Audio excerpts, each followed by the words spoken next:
அதுல இதை பயன்படுத்தி கொண்டு நம் சமுதாயத்தை இழிவுபடுத்த வேண்டும் என்றால் மற்ற கட்சிக்காரர்கள் எல்லாம் ஐயாவை இழிவுபடுத்துவார்கள். இதுதான் கடந்த காலம் இருந்தது. இது திமுகவும் சரி, அண்ணா திமுகவும் சரி. நம்ம சமுதாயத்தை பழி வாங்கணும், அசிங்கப்படுத்தணும்னா உடனே ஐயாவை அசிங்கப்படுத்துவாங்க. ஐயா பத்தி இப்படி யாராவது பேச விடுவாங்க. திமுக அண்ணா திமுகவில் இருக்கிற வன்னியர்களை வைத்துதான் ஐயாவிடம் அறிக்கை விடுவார்கள், பேச வைப்பார்கள். இப்போ வீரபாண்டியார் அப்போ இருந்தாரு, அவரை வச்சுக்கிட்டு திமுக அறிக்கை விடுவாங்க. அதுக்கப்புறம் துரைமுருகன் அவரை வச்சு அறிக்கை விடுவாங்க. இல்ல பன்னீர்செல்வம் எம்ஆர்கே அவரை வச்சு அறிக்கை விடுவாங்க. அண்ணா திமுகவும் அதே மாதிரி தான் பண்ணியிருந்தாங்க.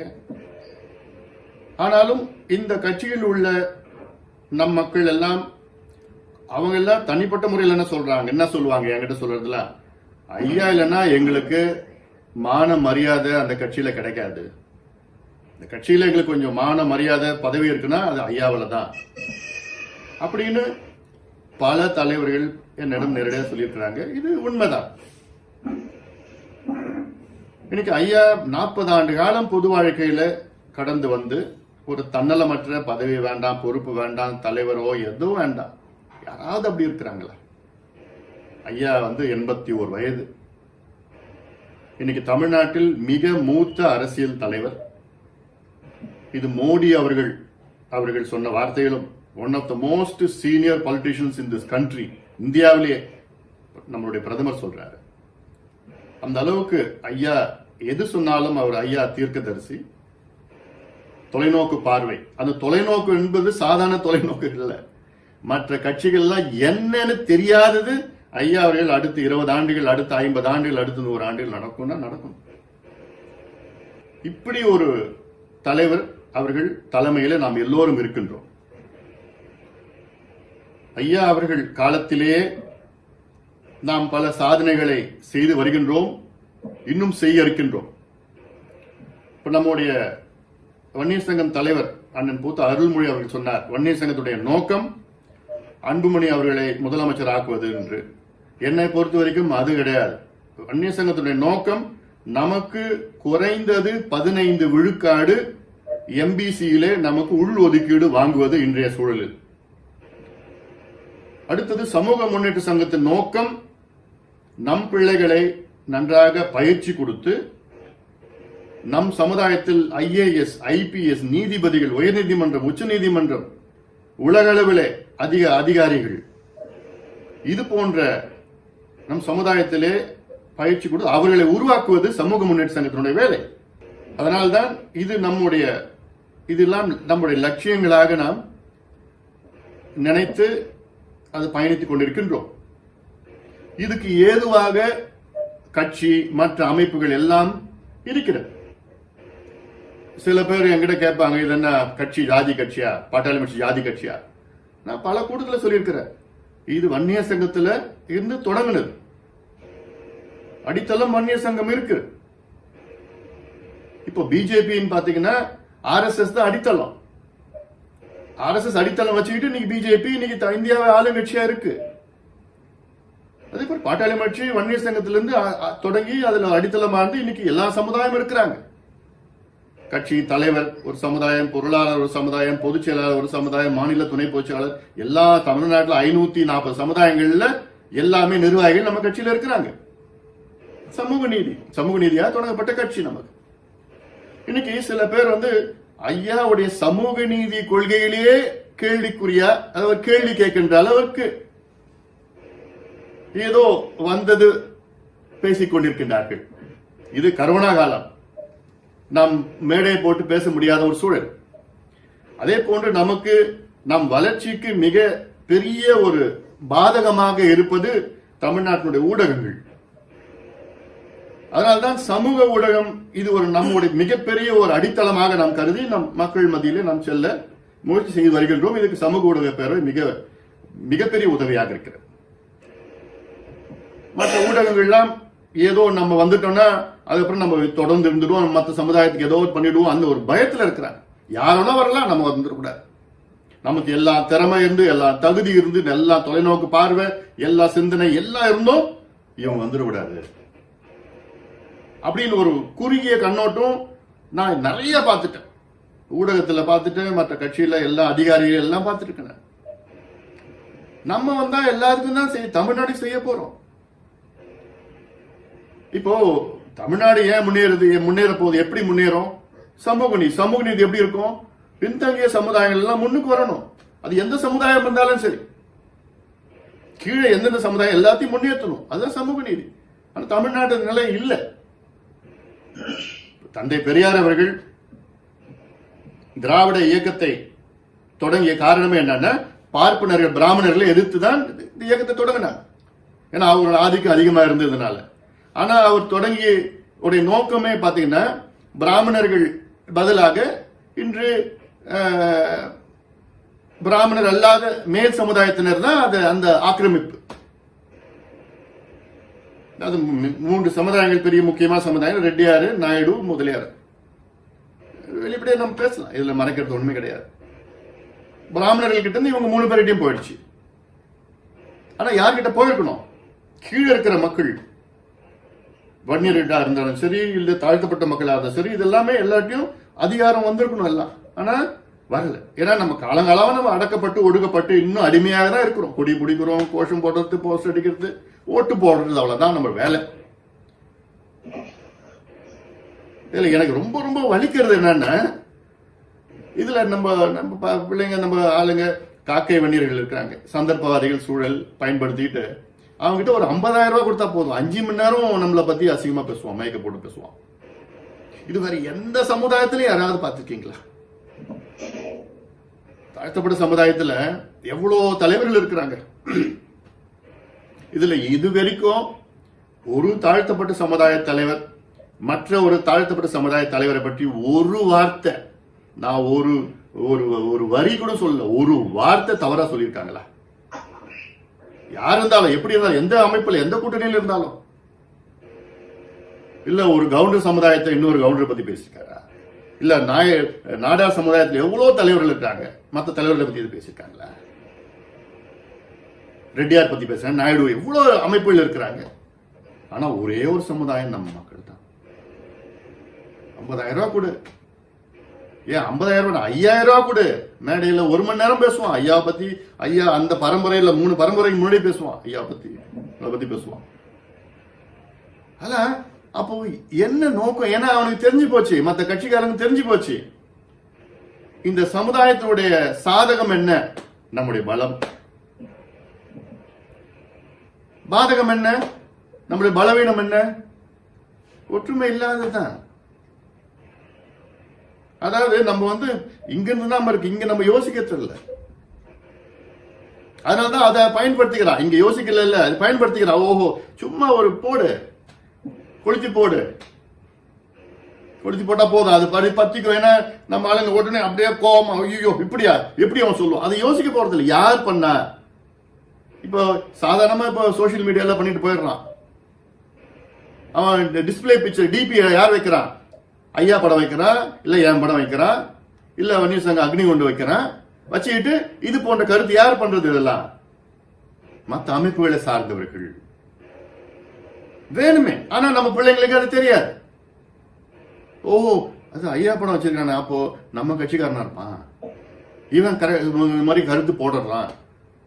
அதுல என்ன ஒருத்தன் சமீபத்தில் பார்த்தது என்னன்னா, ஐயா வன்னியர்களுக்கு என்ன செஞ்சாருன்னு கேட்கறான் ஒருத்தன்.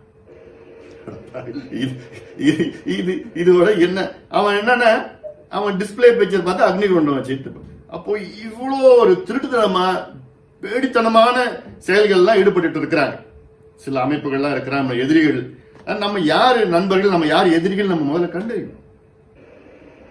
இதுல நமக்கு களத்துல போக முடியல, நேரடியா போக முடியல மக்கள். ஆனா இது இந்த 3 மாதத்தை பயன்படுத்திக்கிட்டு அவன் இணையம் மூலயமாக சோசியல் மீடியால இப்படி அப்படின்னு போட்டுக்கிட்டு, அது ரொம்ப ரொம்ப, அதாவது என்ன சொல்லுவான், ரொம்ப கடுமையா பேச மாட்டான், சும்மா லேசா அப்படி கொளுத்தி போடுவான்.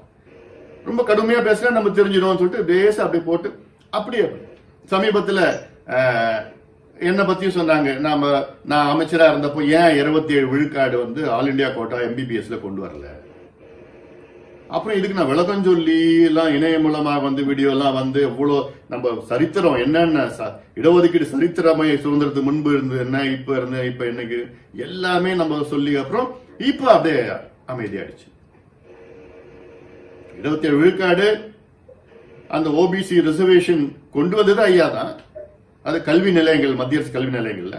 ஆனா ஆல் இண்டியா கோட்டா MBBSல அது கொண்டு வரதுக்கு முன்பு நான் வந்து மந்திரியே இல்லை. அப்போ 2009 2010 தான் வந்து வருது. அது 27% முழுசா வருது. அப்ப நான் அமைச்சரா இல்லை. இது விளக்கம்லாம் சொல்லி வேணுமே இப்ப குழப்பது. அதனால இதெல்லாம் நீ மனசுல வைங்க, வச்சுங்க. ஏன்னா இது நம்ம மற்ற பிள்ளைகளுக்கு, ஏன்னா இந்த தலைமுறைக்கு தெரியல. ஏன்னா கிட்டத்தட்ட 33 ஆண்டுகள் ஆயிடுச்சு இடஒதுக்கீடு போராட்டம் நடந்து. இப்ப பிறந்த பிள்ளைகள்லாம் 18-20 வயசுல பிள்ளைகளுக்கு அது என்னன்னே தெரியாது. எவ்வளவு தியாகம், எப்படி போராட்டம், என்ன நடந்தது, எதுவுமே தெரியாது. அதனால இதெல்லாம் இந்த பிள்ளைங்களுக்கு நம்ம இந்த பிறகு தலைமுறைக்கு கொண்டு போகணும், நம்ம பேசணும், சொல்லணும். எல்லாம் வன்னியர் சங்கம் சமூக முன்னேற்ற சங்கத்துடைய ஒரு வேலையா நான் பாக்குறேன் நான். ஏன்னா இது முக்கியமான நம்ம ஒரு கட்டத்தில் இருக்கிறோம். எல்லா மக்களும் ஆண்டுட்டாங்க, நம்மள ஆளணும். நம்ம ஆளுறது வந்து என்ன, நம்ம சுயநலத்துக்காகவா? இல்ல, நம்ம ஆட்சி செய்யறதுன்னா தமிழ்நாட்டில் இதுவரைக்கும் பெஸ்ட் கவர்மெண்ட் நம்ம கொடுப்போம். அவ்வளவு திட்டங்கள், எல்லா மக்களும் ஏத்துக்கிறாங்க நம்ம திட்டத்தை. நம்மை போன்ற ஒரு ஆக்கப்பூர்வமாக தொலைநோக்கு சிந்தனைகள், பார்வைகள், கருத்துகள் உள்ள செயல் திட்டங்கள் உள்ள எந்த அமைப்பும் இந்தியாவில் கிடையாது. நான் அடிச்சு சொல்லுங்க, எங்க வேணும் அடிச்சு சொல்லுவேன். இது ஏத்துக்கிறாங்க பொதுமக்கள், எல்லாம் ஏற்பாங்கப்பா, நல்லவன்பா, நல்லா பேசுறான்ப்பா, நல்ல ஐடியா இருப்பா, கொரோனா பத்தி அவன் தானப்பா முதல்ல சொன்னான்ப்பா, எல்லாம் பேசுவாங்க. எலெக்ஷன் நேரத்தில் ஓட்டு போட மாட்டாங்க. பார்க்கதானே போறோம், பாக்க. இப்ப கொஞ்சம் மனம் மாற்றம் வந்துட்டு இருக்கு. இடையில வந்து சில இப்ப எதிர்கட்சியில இப்ப திமுக இருக்குது. திமுகல PK-ன்னு பிரசாந்த் கிஷோர் இப்ப காசு கோடிக்கணக்கான காசு கொடுத்து அவங்க ஆளு கூலிக்கு மாரடிக்கிறாரு கட்சி. அது நம்ம பிள்ளைங்க அதிகமா இணையத்துல இருக்கு, நம்ம பிள்ளைங்க தான். ஆனா அந்த பிள்ளைங்க கிட்ட சும்மா லேசா ஒண்ணு அவன் பிரசாந்த் கிஷோர் ஆளு வச்சுக்கிட்டு சும்மா லேசா ஒண்ணு கொளுத்தி போடுவான். அதுக்குள்ள டமால் டமால் டிமில் நம்ம பிள்ளைங்க புரியாது, தெரியாது, அப்படி ரியாக்ட் பண்ணுறது, அப்படி பண்றது. இந்த பக்கம் அந்த பக்கத்துல இருந்து பாத்தீங்கன்னா, அதாவது அல்ல ஒருத்தன், அதாவது எனக்கு என்னன்னா, ஐயாவை நம்ப மாட்டானா, ஆனா ஐயரை நம்பணும். இது எனக்கு புரியல. இந்த சமுதாயத்தை யாரு காப்பாற்ற போறா என்னன்னு அந்த அளவுக்கு இவங்க பண்ணிட்டு இருக்காங்க. அரசியல் ஏதோ ஒண்ணு பண்ணிட்டு இருக்காங்க. யார் வந்தாலும் ஒன்னுத்தையும் பண்ண முடியாது. நம்ம மக்கள், நம்ம சமுதாயம், நம்ம ஒற்றுமை, நம்ம முன்னேற்றம், இதை யாராலும் தடுக்க முடியாது. நம்ம ஆட்சிக்கு வர்றது யாராலும் தடுக்க முடியாது. அதனால இதுல என்ன பத்தியும் கருத்து வந்து பேசுறதுல, சமுதாயத்தை இப்படி பண்ணல. நமக்கு நம்ம மக்கள் ஓட்டு போட்டா மட்டும் நம்ம ஆட்சிக்கு வர முடியுமா? எல்லாமே வரணும், எல்லா சமுதாயம் வரணும், வர சூழல் இருக்கு, எல்லாமே இருக்கு. அந்த மாதிரி நம்ம பேலன்ஸ் பண்ணிட்டு நம்ம போய் பார்த்து எல்லாமே எல்லாருக்கும் நம்ம பண்ணணும். இடஒதுக்கீடு என்ன சொல்றோம், 100 விழுக்காடு இடஒதுக்கீடு எல்லாத்துக்கும் கொடுக்கணும், எல்லா சமுதாயத்தையும் இடஒதுக்கீடு. இது யாராவது சொல்லுவாங்களா? அதனால இதெல்லாம் நீங்கள் தெரிந்து கொள்ள வேண்டும். சமூக நீதி ஐயா வந்து சுக்கா மிளகா சமூக நீதினு இது வந்து எழுதிட்டு இருக்காரு. அது அவசியம் படிங்க. நீங்க புட்டு புட்டு போட்டு புட்டு அவ்வளோ புள்ளி விவரங்களும் புட்டு புட்டு புட்டு வைக்கிறாரு. அதனால இதெல்லாம் மனசுல வச்சுக்கோங்க. ஏன்னா இந்த நேரத்தை பயன்படுத்தி, இந்த சூழலை பயன்படுத்தி, இதுல நமக்குடைய துரோகிகளும் ஊடுருவி எல்லாம் என்னமோ முயற்சி பண்ணி மற்ற அமைப்பை சார்ந்தவர்கள், மற்ற கட்சியை சார்ந்தவர்கள் எல்லாம் இந்த சந்தர்ப்பத்தை இப்படி எல்லாம் போட்டு இப்படி குழப்பம் பண்ணி எல்லாம் இருக்கிறாங்க. ஏன்னா இந்த சமுதாயம் அப்படிப்பட்ட சமுதாயம். ஆனா நம்மளுடைய என்ன நல்லது என்னன்னா, இப்ப இளைஞர்கள் அதிக அளவில் இருக்கிறாங்க. சாமூசால கூட நிறைய இளைஞர்கள் இருக்கிறாங்க. எல்லாம் வன்னியர் சங்கத்து இளைஞர்கள் எல்லாம் அவங்க கொஞ்சம் யோசிக்கிறாங்க, இதெல்லாம் வந்து அந்த காலத்துல நம்மளை ஏமாத்த முடியும், இப்ப ஏமாத்த முடியாது. அதனால எல்லாமே ஒற்றுமையா, நீங்க உங்களுடைய ஒற்றுமை நம்மளுடைய பலம். ஏன்னா நமக்கு நேரம் வந்துட்டு இருக்கு. நம்மளுடைய உழைப்பு கிட்டத்தட்ட 40 ஆண்டு காலம் உழைப்புக்கு பலன் இப்ப வரப்போகுது இப்போ. அதனால நம்பிக்கையா இருங்க, தைரியமா இருங்க. இன்னொரு விஷயம், சில மாவட்டங்கள்ல பாத்தீங்கன்னா ஐயா படம் இல்லாத ஒரு போஸ்டர் அடிக்கிறது, ஐயா படம் இல்லாம பேனர் அடிக்கிறது கல்யாணத்துல, இப்படி அப்படி சில 2-3 மாவட்டங்கள்ல இது ஒரு நடந்துட்டு இருக்கு. இது வந்து ஒரு தவறு. சமுதாயம்னா ஐயா தான். அப்படி ஐயா இல்லாத, ஐயா படம் இல்லாத ஏதாவது ஒரு பேனர் போஸ்டர் இடம் இருந்ததுன்னா நிச்சயமா அது தவறு. அதெல்லாம் நீங்க பாருங்க, பேசுங்க, எல்லாம் இருக்கு. அடுத்தது இந்த சில சமூக ஊடகங்கள்ல ஐயா பத்தி இல்லை என்னை பத்தி நம்மளுடைய மாவீரன் குரு அண்ணன் அவருக்கு ஏதோ நம்ம ஏதோ பண்ணிட்டோம், ஐயா ஏதோ பண்ணிட்டாரு, இப்படி எல்லாம் சொல்லி கிள்ளி ஏகப்பட்ட இது வேண்டுமென்றே ஒரு இடைவெளி உருவாக்குவதற்காக சில செய்திகள்லாம் பொய்யான செய்திகளை பரப்பிட்டு இருக்காங்கல்ல. இதெல்லாம் ஒவ்வொரு முறை படிக்கிறப்போ கேள்விப்படுறப்பெல்லாம் அதான் மனசுலாம் பயங்கரமா வலிக்கும் எனக்கு. இன்னைக்கு நம்ம ஒரு குரு அண்ணன் இன்னைக்கு இருந்திருந்தாருன்னா அதோட ஒரு பலம் நமக்கு எதுவுமே இல்லை. அவருடைய இழப்பு மிகப்பெரிய இழப்பு, சமுதாயத்தோட மிகப்பெரிய இழப்பு. ஆனா அதே நேரத்துல இன்னைக்கு அவர் யார் உருவாக்கினான்னு நம்ம பார்க்கணும். ஐயா இன்னைக்கு வன்னிய சங்கத்துல தொடங்கி கிட்டத்தட்ட 27 அமைப்புகளை தொடங்கி இருக்கிறார். ஐயாவால இன்னைக்கு எத்தனையோ தலைவர்கள் உருவாக்கி இருக்கிறாங்க. அதுல ஒருத்தரும் நம்மளுடைய மாவீரன். ஐயா இல்லைன்னா மாவீரன் கிடையாது, ஐயா இல்லைன்னா நான் கிடையாது, ஐயா இல்லைன்னா தலைவர் கிடையாது, ஐயா இல்லைன்னா பூத்த அருண்மொழி அண்ணன் கிடையாது, ஐயா இல்லைன்னா யாருமே கிடையாது. யாருமே ஐயாவோட பெருசு யாரும் கிடையாது. ஐயா மட்டும் இல்லைன்னா இன்னைக்கு மாவீரன் சுத்தமா அது மாதிரி ஒரு யாருக்கு தெரிஞ்சிருக்க போறது இல்லை. ஆனா இன்னைக்கு அவருடைய குடும்பம் இன்னைக்கு ஐயாவை அசிங்கப்படுத்தலாம் பார்த்தா எனக்கு ஏத்துக்க முடியல. அவருக்கு எவ்வளவு நம்ம செஞ்சிருக்கிறோம் ஒரு உருவாக்கி ஒவ்வொரு முறையும். அதாவது என்னுடைய அண்ணன் நான் சொல்றது நான் மிகைப்படுத்துறது கிடையாது. நான் சொல்றதை விட அவர் சொல்றதுதான் ஐயா அதிகமா கேட்டிருக்காரு இது வரைக்கும்.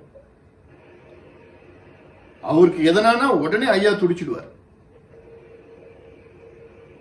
ஒவ்வொரு முறையும் அவருக்கு ஏதாவது ஜெயிலையோ ஏதாவது போட்டோம்னா ஐயா சும்மா இருக்க மாட்டார். தலைவர் தெரியும், தலைவர் மணி உடனே போன் போடு, காலையில ஒரு போன், மத்தியானம் ஒரு ராத்திரி, என்ன மணி என்ன பேசுனீங்களா, அவர் ஏதோ ஒரு சூழ்ச்சி பண்ணிட்டு இருக்காங்களே, பாதுகாப்பு கொடுங்க, இப்படி பண்ணுங்க அப்படி பண்ணுங்க, டிஜிபி கிட்ட பேசுனீங்களா, அங்க சிஎம் கிட்ட பேசுனீங்களா, ஒவ்வொரு முறையில் ஜெயில அப்படி இருந்தாருன்னா ஐயா துடிச்சு போயிடுவார். அப்படி ரிப்போர்ட் பண்ணாங்கன்னா உடனே பாலுகிட்ட போய் பாலு நீ போ, உடனே என்ன நடக்குது எல்லாம் எல்லாமே ஒவ்வொரு முறையும் என்ன நடக்குது எல்லாம்.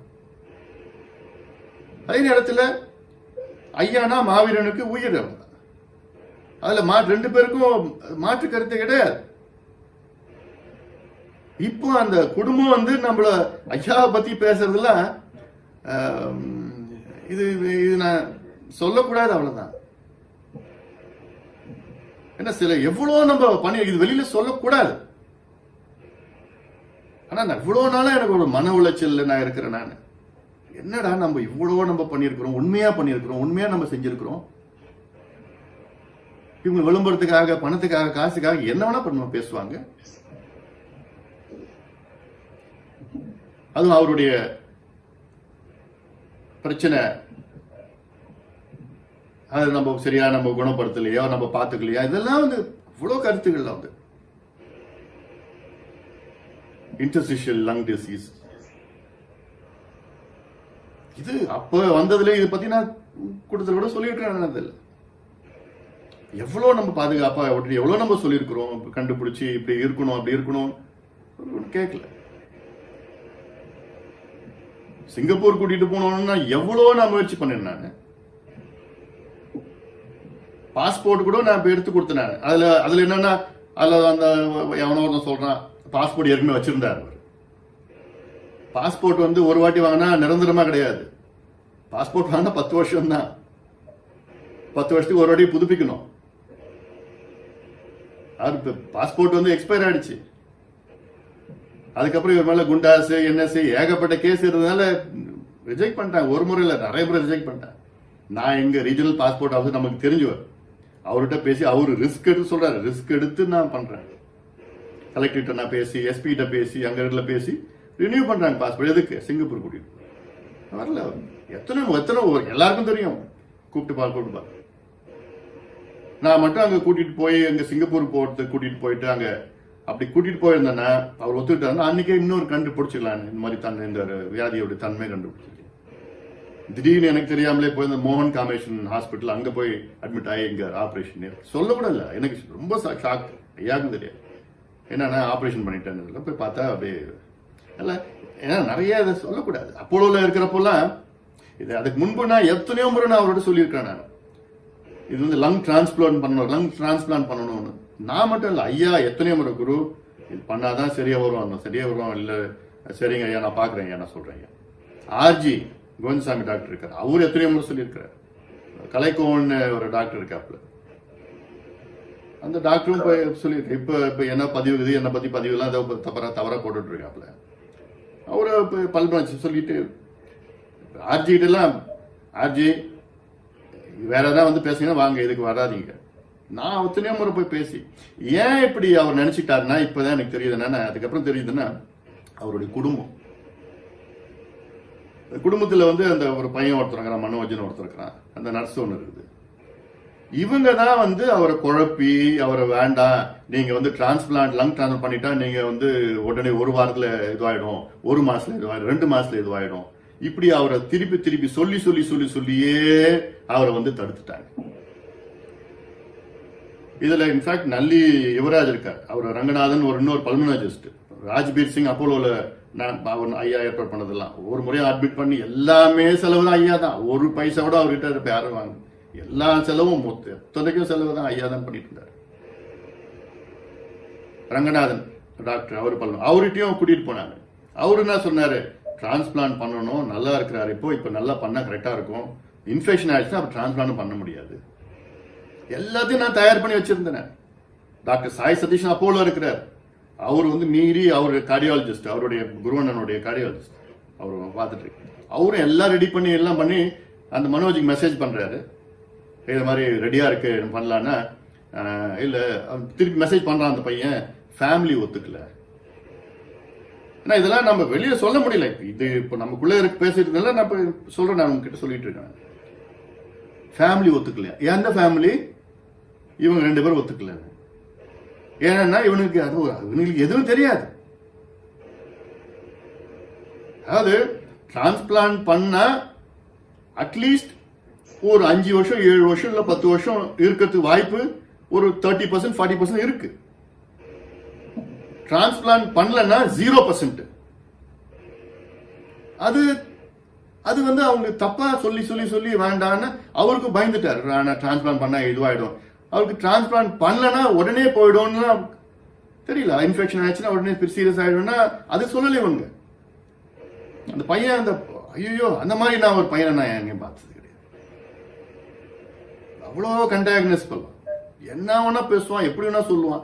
அந்த மூளையை நல்லதுக்கு பயன்படுத்தினா எவ்வளோ எங்கேயோ போயிருக்கலாம். ஆனா இது சூழ்ச்சி வந்து இப்படி வந்து பதிவு இப்படி போட்டு அப்படி போட்டு, அவர் அப்போலோல குருவனா இருக்கிறப்போ எனக்கும் ஐயாவுக்கும் எவ்வளவு சண்டையை மூட்டி விட்டான். அந்த மாதிரி ஒரு கேரக்டர்.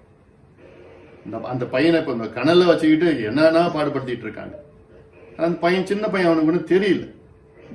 அவனை பயன்படுத்தி இந்த குடும்பத்தோட நோக்கமே வந்து பணம் சம்பாதிக்கிறது, வேற எதுவுமே கிடையாது. அது குருவனை பத்தியோ அதெல்லாம் ஒன்றும் இல்லை. அவர் இருக்கிறப்போ அதை வச்சுக்கிட்டு அவர் பேர் வச்சுக்கிட்டு சம்பாதிச்சேன். இப்ப இல்லை, அதனால இப்ப ஏதோ ஒன்று பண்ணணும்னு அவங்க நோக்கத்துல தான் இருக்கிறாங்க. அதுல அதனால இதை வச்சுக்கிட்டு இன்னும் கொஞ்சம் பேர் இருக்காங்க. அந்த சாராயம் வைக்கிற குரூப்லாம் ஒன்று இருக்குது. அந்த குரூப் வந்து இவங்களை போய் ஏதோ பண்ணிட்டு இவங்க ஏதோ நினைச்சிட்டு இருக்காங்க, இதெல்லாம் பண்ணலாம், இப்படி எதை சேர்ந்து பண்ணலாம்னு சொல்லிட்டு. அதனால இவ்வளோ நம்ம பண்ணியிருக்கிறோம், எல்லாம் பண்ணியிருக்கிறோம். அப்போலோல ஒரு குருவன் இருந்தார், அதுக்கு முடியலாம் எவ்வளோ நம்ம வாய்ப்பு இருந்தது, டிரான்ஸ்பிளான்ட் பண்ணதுக்கு வாய்ப்பு இருந்தது. ஆனா இந்த பையன் தான் கெடுத்துட்டான், அவன் குடும்பம் தான் கெடுத்துட்டான். வேண்டாம். நான் அதுக்கப்புறம் நான் எய்ம்ஸ்ல போய் நான் கேட்டேன். எய்ம்ஸ்ல ரந்தீப் குலேரியான்னு இப்ப டைரக்டர், நேர்ல போய் நான் போய் பாக்குறேன். அவர் எய்ம்ஸ்ல பல்மனாலஜி டிபார்ட்மெண்ட்ல போய் அவர் ப்ரொஃபசர் நான் போய் பாக்குறேன். கணேஷ் ரகுன்னு ஒருத்தர் இருக்கார், அமெரிக்கால சியாட்டில் வாஷிங்டன்ல இருக்கார், அவர்கிட்ட நான் பேசுறேன். இங்க ராஜ்பீர் சிங் ரங்கன் எல்லாமே என்ன சொல்றாங்க, டிரான்ஸ்பிளான்ட் பண்ணணும். நான் அவருக்கு டிரான்ஸ்பிளான்ட் பண்ணி எல்லாம் நான் ஏற்பாடு பண்ணிட்டேன்ல, பண்ணி பக்கத்திலேயே அங்க நல்லதா ஒரு அபார்ட்மெண்ட் நீட்டா வச்சுக்கிட்டு, ஆனா அவர் வெளியில வர முடியாது. ஆனாலும் நம்ம கூட இருக்கிறது நமக்கு இவ்வளவு சந்தோஷமா இருந்திருக்கும். நர்ஸ் எல்லாம் போட்டு நல்ல பாதுகாப்பா ஸ்டெரைல் ஏரியால போட்டு நான் எல்லாம் நான் பண்ணிட்டு பண்ணேன். ஆனா வேண்டாம் என்கிட்ட பதிவு இருக்குது. அவன் ஃபேமிலி ஒத்துக்கல டிரான்ஸ்பிளான்ட். சீரியஸ் ஆகி அப்புறம் மூச்சு விடாம அப்புறம் ஹாஸ்பிட்டல் அட்மிட் பண்ணி 40 நாள் இருந்தாரு. 40 நாள் நடந்ததெல்லாம் எனக்கு வந்து என்ன மாதிரி நடந்ததுங்களா. தினம் நான் போய், அதாவது ஐயாவுக்கு ஆப்ரேஷன் நடந்தது, பைபாஸ் நடந்தது. அது கூட நான் ஐயாவுக்காக அவ்வளோ நான் போனது கிடையாது. அவ்வளோ நான் யாரும் டாக்டர் நான் பேசுனது கிடையாது. குருவண்ணனுக்கு 40 நாள் அந்த கமிட்டி ஒன்று போட்டாங்க, போட வச்சேன் நான். ஜெயலலிதா என்ன ட்ரீட்மெண்ட் கொடுத்தா அதே கமிட்டி டாக்டர்ஸ் வாரம் டிஸ்கஸ் பண்ணுவாங்க. 5 நாளுக்கு வரை டிஸ்கஸ் பண்ணுவாங்க, என்ன பண்ணணும், எப்படி பண்ணணும். ஒன்னொன்னுத்துக்கு ஐசியூல யாரும் உள்ள விட மாட்டாங்க, பர்மிஷன் வாங்கி எல்லாத்தையும் விட்டு. அங்க என்ன பண்ணியிருந்தாங்க இவங்க, அந்த பையன் என்ன பண்ணியிருந்தாங்க, கலெக்ஷன் தான். எல்லாருக்கும் வைத்திக்கு தெரியும், எல்லாருக்கும் தெரியும். இப்ப சொல்றாங்க எல்லாம் வரவங்க போறவங்க எல்லாம் என்னன்னா, நான் அந்த மனோஜுக்கு 1 லட்சம் கொடுத்தேன், 2 லட்சம் கொடுத்தேன், அந்த 50 நர்ஸுக்கு கொடுத்தேன், அது கொடுத்தேன், எல்லாமே நோக்கம் காசு தான். அங்க போய் குழப்பம் பண்ணிக்கிட்டு, அங்க இன்னொரு மலர் ஹாஸ்பிட்டலோட டாக்டர் ஒருத்தர் இருக்காரு, அந்த பாலகிருஷ்ணன். அவர் நான் டிரான்ஸ்பிளான்ட் பண்றேன், குரு அண்ணனுக்கு பண்றேன்னு சொல்றான்னு சொல்லிட்டு ஐயா நான் நினைச்சு பாருங்க, 40 நாளும் தினம் அந்த மனோஜ் பையன் ஐயா பேசுவார். 40 நாளும் என்னாச்சு, எப்படி இருக்காரு, என்ன அவ்வளோ பெரிய மனுஷன், எங்கேயாவது நடக்குமா இதெல்லாம்? ஐயா அவ்வளோ பேசி அவ்வளோ என்ன நடக்குதுன்னு சொல்லிட்டு, அப்படி இடையில என்னென்னமோ குழப்பம், என் மேல எவ்வளோ குறைகள் இப்படி சொல்லி கிளப்பி விட்டு பதிவு போடுறது, இப்படி பண்றது அப்படி பண்றது. ஆனா நான் என்ன நோக்கமே அவர் எப்படியாவது காப்பாற்றணும் தான் நோக்கம். இவங்களை பேசுறது, இவங்களை பத்தி எனக்கு கவலையே இல்லை. எனக்கு அந்த பாலகிருஷ்ணன் டாக்டர்கிட்ட இது மாதிரி நான் ட்ரீட்மெண்ட் பண்றாரு, நான் என்னமோ வேணாம்னு சொன்ன. அப்புறம் ஐயாவே பாலகிருஷ்ணன் டாக்டர் பேசுறேன், என்னங்க நீங்க அவரு டிரான்ஸ்பிளான்ட் பண்ணலாம்னு சொல்றீங்களா, என்ன பண்ணலாங்கன்னு. குரு அண்ணன் அதுல ஐசியூல இருக்கிறாரு. அங்க என்னன்னா, இப்படி லெப்ட்ல திருப்பி போட்டாலே பிபி குறையும். வென்டிலேட்டர்ல இருக்க லெப்ட் திருப்பி போட்டா பிபி குறையும். அவர் வென்டிலேட்டர்ல இருந்து எடுத்து வீனிங் பண்ணி அப்புறம் ஆபரேஷன் தியேட்டர் கூட்டிட்டு போறதுக்கு அது முடியாது. அந்த சூழல் அவ்வளவு ஃப்ரெஜைலா இருக்கிற சிச்சுவேஷன். ஆனா எவ்வளவு சரி நம்பிக்கையா இருந்தோம், நம்ம எல்லாம் போட்டு ஆன்டிபயோட்டிக் இன்ஃபெக்ஷன் எல்லாம் போட்டு பண்ணிட்டு இருந்தோம். அதுக்கப்புறம் அந்த பாலகிருஷ்ண போய் டாக்டர் போய் ஐயாவே நேரம் பேச, என்னங்க நீங்க சொல்றீங்களா? இல்லைங்க, நான் என்ன சொன்னேன்னா, எங்க ஹாஸ்பிட்டல் கொண்டு வாங்க, மலர் ஹாஸ்பிட்டல் கொண்டு வாங்க, கொண்டு வந்தா நான் பாக்குறேன்னு தான் சொன்னேன். நான் அந்த பையன் சொன்னேன்னு சொல்றாரு. ஏன்னா ஆனா நம்ம கிட்ட என்ன சொல்லிட்டாரு, அவர் செய்யறேன்னு சொல்லிட்டாரு. அங்க செய்யறேன், அப்போலோல செய்யறேன். அவர்லாம் வேற ஹாஸ்பிட்டல் இருக்காரு, விடவும் போறது. அப்போ அப்படி செய்யறதுனா எனக்கு எவ்வளவு பெரிய டீம் நிறைய ரெடி பண்ணி வச்சுக்கிறேன் நான் எல்லாமே. ஆனா இவ்வளோ மோசமா நான் நினைச்சு பார்க்கல. நான் அதனால இன்னும் எவ்வளோ இருக்கு சொல்றதுக்கு. நான் அந்த அளவுக்கு நம்ம இறங்கி நம்ம சொல்லக்கூடாது பண்றதெல்லாம். அந்த பையனை, அந்த பாவம் அந்த பையன் மக்கள் அவனையும் எல்லாம் போட்டு அவனை கெடுத்து விட்டு அவன் மனசுல இது பண்ணிட்டு, அந்த பையன் அவனுக்கு பார்த்தா அவன் அந்த பையன் சின்ன பையன், அவன் வளர்ற காலத்துல கிட்டத்தட்ட அவங்க அப்பாவும் சரி அவங்க அம்மா 2 பேருமே அவங்க கூட இல்லை அந்த நேரத்தில். இவங்க தான் இருந்தாங்க கூட. ஏன்னா அவர் குருவனை எப்பயோட பார்ப்பாரு. அந்த அவங்க அம்மாவும் அவங்க ஊர்ல இருந்தாங்க. இவங்களோட இன்ஃபுளுன்ஸ் எல்லாம் பண்ணிக்கின்னு ஏதோ ஒன்று இருக்கிறான். சரி, நான் எவ்வளோ அந்த பையனுக்கிட்ட பேசி எத்தனை முறை வீட்டுக்கு வர வச்சு. நான் வெளியில யாருக்கும் தெரியாது. கூப்பிச்சு பண்றா, நீ பாரு, நீ என்ன பண்ணணும் சொல்லு. என்னோட நோக்கமே நான் ஒரு நம்ம குருவனனுக்கு நான் கடமைப்பட்டிருக்கேன். நான் உங்க 2 பேரையும், அவனையும் சரி அவன் அக்கா, அந்த 2 பேரும் அவங்களுக்கு நல்லா, நான் 2 பேரும் நல்லா சந்தோஷமா நல்ல ஃபேமிலி செட்டில் ஆகி நல்லா இருக்கணும். அதான் என்னுடைய நோக்கம். நான் மட்டும் இல்லை, எங்க வீட்டம்மா பேசுவான், நல்லா பாசமா பேசுவான், எல்லாம் பேசுவான். எங்க வீட்டம்மா சித்தின்னு பேசிட்டு இருப்பான் போன்ல.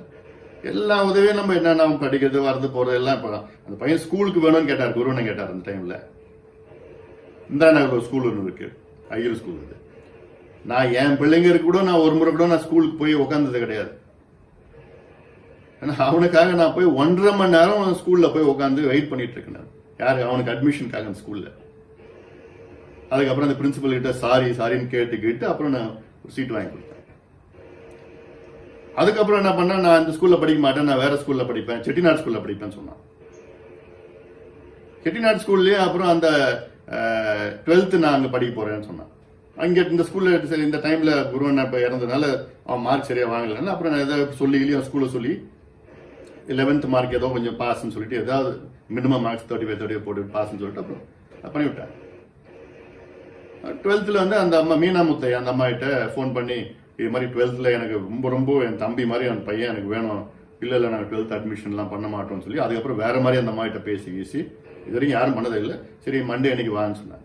மண்டே அன்னைக்கு பார்த்தா அதுக்குள்ள பார்த்தா இந்த பையன் அவன் ஏதோ போய் சென்ட் பீஸ்ல போய் நானே சேர்ந்துட்டேன், வேண்டாம் ஸ்கூல் இதெல்லாம் ஏகப்பட்டலாம் நான் சொல்ல, இந்த அளவுக்கு நான் இறங்கி சொல்லக்கூடாது, பட் சொல்லிட்டு இருக்கேன். எவ்வளோ என்னென்ன நம்ம பண்ணுவோம் கூப்பிட்டு வச்சு கேட்டேன் அந்த பையன்கிட்ட, இங்க பாரு என்னுடைய ஆசை உங்க அப்பாவுடைய ஆசை நீ படிக்கணும், படிச்சு டாக்டர் ஆகணும், இல்ல என்னுடைய ஏதாவது ஒரு டிகிரி ஒன்று வாங்க, யாரும் மதிக்க மாட்டாங்க, ஒன்று பேசிக் டிகிரி வாங்கி அதுக்கப்புறம் நீ அரசியல் வா, உனக்கு எம்எல்ஏ ஆகணும், எம்பி ஆகணும், வேற என்ன பொறுப்பு என்ன வேணும் நான் சொல்றேன், நான் இருக்கிறேன், நான் பண்றேன். ஆனா அதுக்கு முன்னாடி நீ படிச்சு ஒரு டிகிரி வாங்கி நீ வா, இன்னும் வயசு இருக்கு எல்லாம் சொல்லி அவ்வளவு சொல்லிட்டு இருக்கேன். அதுக்குள்ளே இந்த பசங்க எல்லாம் போய் கெடுத்து அதெல்லாமே அந்த விருதாம்பிகை குருவனம் பொண்ணு, அது நல்ல அவ்வளவு நல்ல பொண்ணு. அதுக்கெல்லாம் நானும் எங்க வீட்டம்மெல்லாம் மாப்பிள்ளை பார்த்து, இப்ப நம்ம ரெட்டில்ஸ்ல ஒரு நல்ல ஃபேமிலி மில்லாம் வச்சிருக்காங்க, அவங்க கேட்டாங்க, அவங்க ஆசையா அவங்க பெரிய கோடீஸ்வரன் ஃபேமிலி, அது அவங்க கேட்டு இது மாதிரி அவங்களுக்கு ஆசை எங்க மூலியமா வந்தது. அப்பதான் அந்த பையன் வந்து அந்த கனல் வீட்டுக்கு வந்தப்போ சொன்னேன், இது மாதிரிலாம் இருக்கு, நீ சொல்லு, நீங்க எல்லாம் ஒத்துக்கிட்டீங்கன்னா பெரிய கோடீஸ்வரன் நல்லா ஆசைப்படுறாங்க, கல்யாணம் பண்ணணும்னு சொல்லி ஆசைப்படுறாங்க சொன்னேன். சொல்லி ஒரே வாரத்துல எனக்கு போட்டோ வருது, அந்த பொண்ணை கூட்டிட்டு போய் கும்பகோணம் கோயில்ல போய் கல்யாணம் பண்ணிட்டான். நினைச்சு பார்க்கவே முடியல. அது முகூர்த்த நாள் ஏதோ ஒரு நாள் கூட இல்ல, அது ஒரே வாரம் சொன்ன ஒரே வாரத்தில். அதாவது குரு அண்ணன் பொண்ணு கல்யாணம் எப்படி இருக்கணும், ஒரு விழா, பெரிய விழாவா கோலாகலமா ஐயா தலைமையில எப்படி ஒரு விழா இருக்கணும். ஐயா ஆயிரக்கணக்கான பேர் கல்யாணம் பண்ணி வச்சிருக்கிறாரு. ஆனா ஒரு திருட்டு கல்யாணம் மாதிரி பண்ணிட்டு எங்கேயோ இழுத்துட்டு போய் கோயில்ல போய் தாலி கட்டுறதுல, ஏன்னா நான் இங்க ஏதாவது சொல்லி நல்ல இடத்துல கொடுத்துடுவோம்னு அந்த பயம் கூட குடும்பத்தை 2-3 பேர் வச்சுக்கிட்டு இருக்காங்க. இதெல்லாம் என்னால ஏத்துக்க முடியல. ஆனாலும் அந்த 2 பிள்ளைங்க நல்லா இருக்கணும், அது என்னுடைய கடமை. நான் அவங்க நம்ம கூட இருக்கிறாங்களோ இல்லையோ அதை பத்தி எனக்கு கவலையே இல்லை. அது நான் நிச்சயமா நான் என்ன செய்யணும், நல்லது, நான் 2 பேருக்கும் நான் நல்லது பண்ணுவேன், நல்ல செட்டில் ஆகணும், நல்ல சந்தோஷமா இருக்கணும், அது நான் கடமைப்பட்டிருக்கேன். எவ்வளவு பேருக்கு நம்ம பண்ணிட்டு இருக்கோம். நிச்சயமா குருவண்ணன் பிள்ளைங்களுக்கு நல்லது நம்ம பண்ணுவோம், நல்லது நான் பண்ண போறேன். அது நானும் சரி, என் வீட்டம்மா சரி, அது அதுல நம்ம முடிவு பண்ணிருக்கிறோம் நம்ம. அதனால ஏன்னா இந்த நேரத்துல இது ஏன் நான் இப்படி சொல்றேன்னா, இது வந்து இடையில இந்த பையன் வந்து அந்த பிஜேபி இன்ஃபுளுன்ஸ் அப்படி, ஏன்னா அவங்க வீட்டுல முன்னாடி பிஜேபி கொடி கட்டிட்டு வண்டிலாம் வந்துட்டு போகும். இப்பயும் பார்த்தா இப்போ அங்க பிரச்சனை வந்தது, அவங்களுக்குள்ள அடிச்சுக்கிட்டாங்க, அவங்க ஊர்ல காடுவெட்டியில அடிச்சுக்கிட்டாங்க. அதுக்கு குரு அண்ணன் அவங்க அம்மா சொல்றாங்க, இந்த பிரச்சனை காரணம் ஐயாவும் நான் 2 பேர் சொல்றேன். எவ்வளவு வலிக்குது இல்ல இதெல்லாம், என்ன பிரச்சனையே எங்களுக்கு தெரியாது. சன் டிவில பிளாஷ் போடுறான், என்னமா உங்களுக்கு என்னமா நாங்க பண்ணிட்டோம், அப்படி என்ன துரோகம் பண்ணிட்டோம். அந்த நர்ஸ் அதுக்கு மேல ஊரா போய் பிரச்சாரம், அது காசு கொடுத்தா போதும்.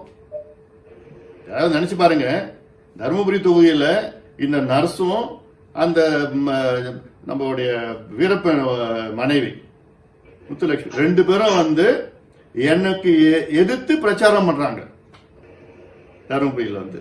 அப்போ இதெல்லாம் நினைச்சு பாருங்க, என்ன மாதிரி நம்ம ஐயா என்ன எப்படி சமுதாயம் இவனுக்கிட்ட காசு கொடுத்தாலும் என்ன ஆனா அப்படிப்பட்ட ஒரு கும்பல், அது காசு பறிக்கிற கும்பல். அது சமுதாயமோ அதெல்லாம் எதுவுமே அவங்களுக்கு எந்த, யாரு கொடுத்தாலும் சரி காசு கொடுத்து பண்ணணும். இதே மாதிரி தான் இன்னொருத்தர் நான் நம்புறேன், நான் டபுள் பையன் ஒருத்தர் இருக்கிறாங்க பண்ருட்டியில, எவ்வளவு நம்பி ஐயாவை எவ்வளவு சொன்னாரு, அப்ப நான் நம்பல. என்கிட்ட அவ்வளவு போய் என் வாய் திறந்தா போய் தான் பேசுவோம், பொய்ய சொல்லி என்னையே மாத்தி, எனக்கு பெரிய பாடம் அது. எவ்வளவு சொல்லி பார்த்தாரு ஐயா. ஆனா இப்போ அவனுக்காக இணை பொதுச் செயலாளர் போய் ஐயா சண்டை போட்டு எல்லாம் பண்ணி எம்எல்ஏ சீட்டு வாங்கி கொடுத்து சண்டை போட்டு எம்எல்ஏ ஆக்கி எங்கேயோ இருந்த பையனை போட்டு இன்னைக்கு ஐயா பத்தி பேசுறான் பாரு. என்னன்னு பேசுறான், ஒருமையில பேசுறான். ஐயா பத்தி ஐயா வந்து அந்த கிழமை அப்படின்னு அந்த மாதிரிலாம் பேசுறான். இவனுக்கெல்லாம் வாயெல்லாம் என்ன நிச்சயமா இருக்கு. நம்ம எதுவும் செய்ய போறல, தானே நடக்க போறதெல்லாம். ஆனா ஒண்ணு, இது எல்லாம் நான் என் மனசுல வச்சுட்டு இருக்கேன். நான் ஏதோ அமைதியா இருக்கிறேன் அப்படிலாம் நினைச்சிட்டு, எனக்கு தெரியும் எப்பப்ப என்னென்ன பண்ணணும்னு எனக்கு தெரியும். சில பேர் வந்து உடனே அப்படியே உடனே அப்படியே, நான் எல்லாம் மனசுல இருக்கு. நிச்சயமா என்னென்ன எப்ப போகணும் பண்ணுவேன். அதுக்கு ஒரு காலம் வரும், விரைவில் வரும். அதெல்லாம் ஏன்னா ஐயாவுக்கு துரோகம் பண்றவங்கலாம் வந்து, ஐயா என்பது ஒரு சாதாரண ஒரு மனிதர் கிடையாது. அப்படி ஐயா தான் நமக்கு எல்லாம் ஒரு கடவுள், இந்த சமுதாயத்துக்கு கடவுள். எவ்வளோ ஐயா ஐயான்னு இருக்கிறோம். அப்படிப்பட்ட ஐயாவை போய் ஒருத்தன் வந்து இப்படி ஒரு தவறா பேசுறான். ஏன் குருவன் இருந்தப்போ இவன் என்ன பண்ணா, வண்டி எடுத்துன்னு போய் நான் குருவனை இப்படி வெட்டுவேன் அப்படி பண்ணுவேன்னு சொன்னேன் அவன். இப்ப வந்து ஏதோ குரு குரு குருன்னு ஏதோ அழுதுட்டு இருக்கான். குரு என்னமோ வச்சுட்டு போய் இப்படிப்பட்ட துரோகிகள் எத்தனையோ பேர் சுத்திட்டு இருக்கானுங்க. அவர் இருக்கிறப்போலாம் ஒண்ணுமே கிடையாது, எதிர்த்து இப்படி பண்ணிட்டு இருப்பானுங்க. இப்ப வந்து என்னமோ இவங்க தான் அப்படியே உருவன இல்லைன்னா இவங்க தான் அப்படியே தூக்கி தாங்கி பிடிச்ச மாதிரியும் அது பேசிக்கிறதுலாம் இதான் வேடிக்கையா இருக்குது. இதுல நம்ம பிள்ளைங்களுக்கு வந்து அது புரியாம ஏதோ ஒண்ணு இப்படி சொல்றாங்க இப்படி சொல்றாங்க இப்படி சொல்றாங்க. இங்க சாராயம் காசுற ஒரு கும்பல், ஒரு குடும்பமே சாராயம் காசுறது. அவன் வந்து அடுத்த தலைவர்களோட தாடி ஒன்று வச்சுக்கிட்டு சாராயம் காசுற பிள்ளைங்களை வச்சுக்கிட்டு அவன் ஒரு கோஷி வச்சுக்கிட்டு இருக்கிறான். மணின்னு ஒருத்தர் இருக்கிறான். இவனுங்க எல்லாம் சேர்ந்து ஏதோ பண்ணிட்டு ஏதோ நம்மளை என்ன வேணா பண்ணிட்டு போங்கடா, யாரையும் எங்களை அசைக்க முடியாது. அதுக்கு ஐயா இருக்கிறாங்க, சமுதாயம் இருக்குது, மக்கள் இருக்கிறாங்க, தமிழ்நாடு மக்கள் இருக்கிறாங்க. உங்களுக்கு சம்பாதிக்குது, நீங்க காசுக்காக நீ என்ன வேணா நீ என்ன பண்ணிட்டு போங்க, அதை பத்தி கவலையே கிடையாது அதெல்லாம். அதனால இதெல்லாம் இன்னும் எவ்வளவு இருக்கு சொல்றதுக்கு. ஆனா வேண்டாம் இதுக்கு மேல, இன்னைக்கு வேண்டாம், இதுக்கு மேல சொல்ல வேண்டாம். ஏன்னா எவ்வளவு நம்ம சொல்லிட்டு போலாம். ஏன்னா எனக்கு இன்னைக்கு கொஞ்சம் பாரம் குறைஞ்சிருக்கு.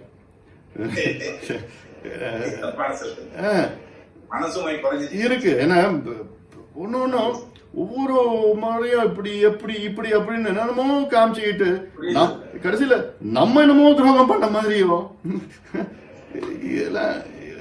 அதுல இடஒதுக்கீடு தியாகிகளுக்கு இவங்க என்ன பண்ணாங்க, இவரும் பண்ணாங்க, வேற யார் என்ன பண்ண?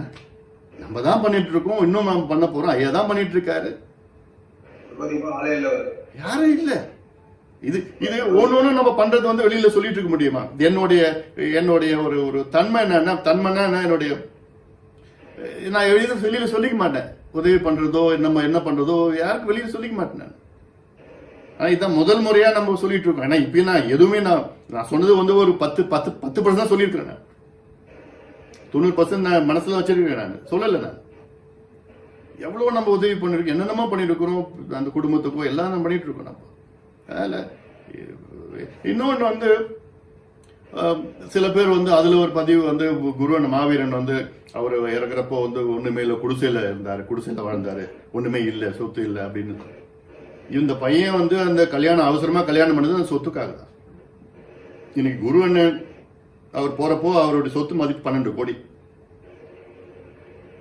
25 ஏக்கர் மாந்தோப்பு, கிட்டத்தட்ட 75 ஏக்கர் நிலம், வீடு, 2-3 வீடு, இடம் எல்லாம் இருக்குது. அது மதிப்பு அன்னைக்கு 12 கோடி. அது இன்னைக்கு கூடி இருக்கலாம். அதுக்காக தான் அவசரமா அந்த பொண்ணை கல்யாணம் பண்ணிக்கிட்டு இப்படி பண்ணிட்டு கேட்டா குருவண்ண வந்து அவர் வந்து இருக்கிறப்ப சொன்னாராம் இவன் தான் கல்யாணம் பண்ணிக்கணும்னு. அப்படி ஒரு பொய்ய வர சொல்லிட்டு இருக்க நிச்சயமா கிடையாது. ஏன்னா எனக்கு நல்லாவே தெரியும் குருவண்ணன் வந்து அந்த குடும்பத்தை பத்தி எப்படி நினைக்கிற எனக்கு நல்லாவே தெரியும். அவர் இருக்கிறப்போ என்னென்ன அந்த குடும்பத்துக்கு போய் நடந்ததுல அவருக்கும் தெரியும், எல்லாம் தெரியும். என்னுடைய ஆசை அந்த நல்ல இடத்துல அந்த பொண்ணு நல்ல சந்தோஷமா இருக்கணும்னு என் ஆசை. பட் இந்த மாதிரி இருக்கு. அட்லீஸ்ட் இந்த பையன் நிச்சயமா அந்த பையன் ஒரு காலத்துல வருவான், ஐயா புரிஞ்சுலாம் வருவான். ஆனாலும் நம்ம இப்படி விட்டுட்டு போலாம், என்ன போக்கில் போறானோ போயிட்டு போட்டோம். ஆனா அதை மீண்டும் சொல்றேன், என்னுடைய கடமை அந்த 2 பிள்ளைங்க, அவருடைய பையன் அவருடைய பொண்ணு நல்லா இருக்கணும், நல்ல வாழ்க்கை சந்தோஷமா இருக்கணும். அது நான் என்னோட கடமையா பாக்குறேன். நான் நிச்சயமா என்னென்ன செய்வேன், நல்லது செய்வேன். நான் நமக்கு செய்ய போறேன். நான் இப்போ இந்தியாவில் எந்த கட்சியிலேயாவது இல்ல எந்த அமைப்பிலாவது ஒரு தொண்டருக்கு ஒரு தலைவர் வந்து ஒரு மணிமண்டபம் கட்டுறது, ஒரு சிலை வைக்கிறது, ஒரு பேர் சூட்டுறதுலாம் எந்த கட்சியிலாவது பார்த்திருக்கீங்களா? தொண்டர்கள் தான் தலைவருக்கு செய்யறது. ஆனா தலைவர் வந்து எந்த தொண்டருக்கும் இது வரைக்கும் செஞ்சது கிடையாது, நம்ம கட்சியில பார்த்தது கிடையாது. அந்த அளவுக்கு ஐயா கூட அவ்வளோ வந்து ஒரு நெருக்கம், ஒரு மகனாக நம்முடைய மாவீரன் அவர்கள் இருந்திருந்தாரு. ஐயா ஒரு மணிமண்டபம் கட்டுறது சாதாரண விஷயம் கிடையாது. இப்ப அரசாங்கம் மணிமண்டபம் கட்டுறது வேற. இப்ப திமுக கூட பாத்தீங்கன்னா கட்சி அவர் கலைஞருக்கு மணிமண்டபம் கட்டல. ஆனா நம்ம அதுக்கு முன்னாடியே 10 மாதத்துல சொல்லி 10 மாதத்துல ஒரு மணிமண்டபம் கட்டி அது திறப்பு விழா நடந்து சிலை, அதுவும் சாதாரண சிலை இல்லை, அவ்வளவு நல்ல சிலை ஒன்று வச்சுக்கிட்டு செலவு பண்ணி அதை கட்டி அப்புறம் சட்டக்கல்லூரி வளாகத்துக்கு மாவீரன் அவர் பெயர் சூட்டி அவர் கௌரவிக்கிறதுலாம் வந்து வேற எந்த கட்சியிலையோ வேற எந்த அமைப்புலையும் யாரும் செய்ய மாட்டாங்க. மனசு இருக்க அந்த அளவுக்கு வந்து ஐயா வந்து செஞ்சிருக்கிறாரு இருக்கு. இன்னைக்கு கொஞ்சம் கொஞ்சம் கொஞ்சம் பாரம் இறங்கி இருக்கு எனக்கு இன்னைக்கு இவங்ககிட்டலாம் பார்த்து பேசுனதில்ல. இது வரைக்கும் நான் தலைவர் கூட தெரியாது, யாருக்குமே தெரியாதது இல்லை. இதெல்லாம் போய் பிள்ளைகள்லாம் போய் பண்ணிட்டு இருக்காங்க. இன்னும் அதான் இன்னும் எவ்வளவு இருக்கு சொல்றதுக்கு இருக்கு. பட் ஆனா இது போதும். இது இப்ப நான் சொல்லி இதுக்கு மேல நம்ம சொல்ல வேண்டாம், நம்ம பேச வேண்டாம், நீங்களே சொல்லுவீங்க. அதான் தலைவர் உங்ககிட்ட தான் சொல்லுவேன். நான் எவ்வளவு சொல்லி எதுவுமே வெளியில சொல்லாதீங்க, பண்ணாதீங்க எல்லாம் சொல்லிட்டு இருக்கேன் நான். அதனால நம்ம சமுதாயம் வரணும் முன்னேற. அன்னைக்கு கூட ஐயா வந்து முதலமைச்சரை பார்த்தாரு, தலைவர் இருந்தாரு, அப்புறம் ஏகேஎம் இருந்தாரு, தண்டராஜன் போய் பார்த்தோம். கிட்டத்தட்ட ஒரு 3/4 மணி நேரம் சந்திச்சு. 3/4 மணி நேரத்தில் 25 நிமிஷம் நம்முடைய வரலாறு, வன்னியர் வரலாறு, வன்னியர்களுக்கு என்ன நடந்தது, என்னென்ன போராட்டம் செஞ்சோம், எப்போ ஆரம்பிச்சாங்க, எம்ஜிஆர் பார்த்தது, கலைஞரை பார்த்தது, ஜெயலலிதா அம்மா பார்த்தது, எல்லாமே வரலாறு ஒன்று நடந்தது எல்லாமே பாட்டா பிரிச்சு சொல்றாரு. நாங்க தான் சண்டை போட்டோம், நாங்க தான் போராடணும், 21 உயிர்கள். ஆனா இன்னைக்கு 20 விழுக்காட்டுல எவ்வளவு வருது? எங்களுக்கு 7-8 விழுக்காடு தான் வருது. மற்றவங்க தான் எடுத்துட்டு போறாங்க. அதனால எங்களுக்கு குறைஞ்சது எங்களுக்கு 15 விழுக்காடு உள்ஒதுக்கீடு எங்களுக்கு கொடுங்க. கொடுத்துனா காலங்காலமா சமுதாயம் நன்றியாக இருக்கும்னு சொல்லி அவ்வளோ எல்லாம் சொல்றாரு. அதுக்கு நீங்க ஒரு ஜாதிவாரி கணக்கெடுப்பு நடத்தினா தெரிஞ்சிடும், எல்லாமே இருக்கு, ஜஸ்டிபிகேஷன் பண்ணணும், எல்லாம் பண்ணணும். சரிங்க பாக்குறேங்க, நான் பாக்குறேன், அவ்வளவுதான்.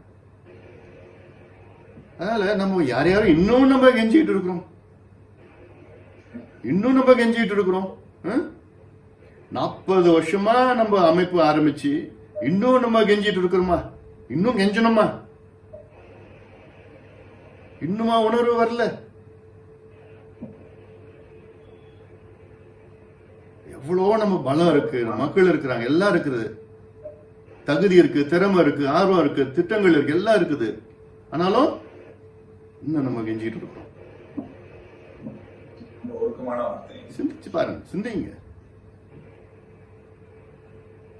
இந்த நேரத்தில் வாங்க, எல்லாம் வாங்க, ஒற்றுமையா வாங்க, நம்ம எல்லாம் இருக்கிறோம். இது ஒரு சந்தர்ப்பம் சூழல் கிடைக்குமா?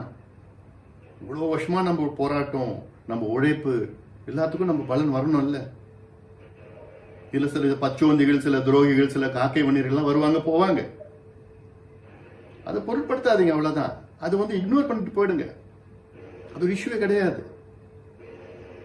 ஏன்னா இப்போ அவங்க ஏன் இதெல்லாம் செய்யறாங்கன்னா நம்மளுடைய பலத்தை பத்தி நம்ம பயந்துட்டாங்க, நம்ம பார்த்து பயப்படுறாங்க.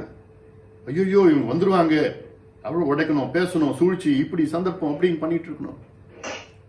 அரியலூர் மாவட்டத்தில் பிரச்சனைன்னா அங்க ஏதோ பிரச்சனை, அங்க போன் பண்ணி அவரு குண்டாச வேற நம்ம கட்சிக்காரன் குண்டாசுல போடணும்.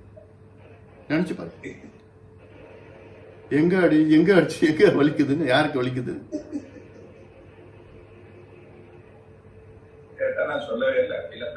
என்ன பேசலன்னு தெரியுது. நான் இப்ப அங்க இதுல பேசியிருக்கேன், டெல்லிக்கு பேசியிருக்கேன். நான் நமக்கும் தெரியும், எல்லாரும் நமக்கும் தெரியும், நமக்கு அரசியல் பண்ண நமக்கும் தெரியும். நீ கரோனா மட்டும் இல்லைன்னா இன்னைக்கு ஜூன் மாசம், இந்த போன மாசம் நம்ம வந்து வன்னியர் சங்க மாநாடு நடந்திருக்கும். எல்லாமே திட்டமிட்டோம், எல்லாம் பண்ணிட்டோம். வன்னியர் சங்கம் நினைச்சு பாருங்க, வன்னியர் சங்க மாநாடு இவ்வளவு இடைவெளிக்கு பிறகு 10 லட்சம் பேர். எங்க இடம் பார்த்தோம்? ஏகேஎம் கடப்பையில, காஞ்சிபுரம், அந்த காஞ்சிபுரம் பைபாஸ்ல பார்த்தது. காஞ்சிபுரம் பைபாஸ்க்கு அப்படியே வண்டி ஃப்ரீயா இருக்கு, எல்லாம் பார்த்து இடத்தெல்லாம் பார்த்து எடுத்து 10 லட்சம் பேர் அங்க கூட தண்ணி போச்சு. அதான் இது இதுல என்ன, அதனால மாநாடு மயிலாடுதுறை நன்றி, அது பொதுவான மாநாடு, அது நன்றி அறிவிப்பு மாநாடு. பூம்புகார் மாநாடும் தள்ளி போயிடுச்சு, மகளிர் மாநாடு, வன்னியர் சங்க மாநாடு தள்ளி போயிடுச்சு. அதனால இதெல்லாம் இருக்குது. அதில் இதெல்லாம் நம்ம இந்த நேரத்தில் நம்ம எல்லாமே சேர்ந்து நம்ம வரணும், வந்து நம்ம உணர்வுபூர்வமாக நம்ம செயல்படணும். அதே நேரத்தில் நம்ம இளைஞர்கள் அதிக ஆர்வமாக நம்ம இயக்கத்தில் வந்து சேரணும். நம்ம இளைஞர்கள்லாம் நான் சொல்லுங்க, நீங்கள் நிர்வாகிகள், முக்கிய நிர்வாகிகள், வன்னியர் சங்க நிர்வாகிகள், சாமுசா நிர்வாகிகள் எல்லாமே நம்ம பிள்ளைங்களுக்கெல்லாம் எடுத்து சொல்லுங்க. இன்னும் கொஞ்சம் ஒற்றுமையாக நம்ம இந்த நேரத்தில் நம்ம வரணும்னு இந்த நேரத்தில் உங்களை எல்லாம் அன்போடு நான் கேட்டுட்ருக்கேன். எனக்கு ரொம்ப நாளாக ஒரு ஆசை இருந்தது, ரொம்ப நாளாக. இப்போ ஐயாவுக்கு தெரியாது, ஐயா கிட்ட நான் கேட்கல, அம்மா எல்லாம் கேட்கல, எங்கள் வீட்டம்மா கிட்ட சொல்லியிருந்தேன். நான் எனக்கு என்னன்னா, நான் கொஞ்சம் பச்சை குத்திக்கணும்னு ஆசை, எனக்கு ரொம்ப நாள் ஆசை எனக்கு. அதனால இது காமிக்கணும்னு, இது வந்து ரொம்ப நாள் ஆசை எனக்கு. எனக்கு ஆசை வந்து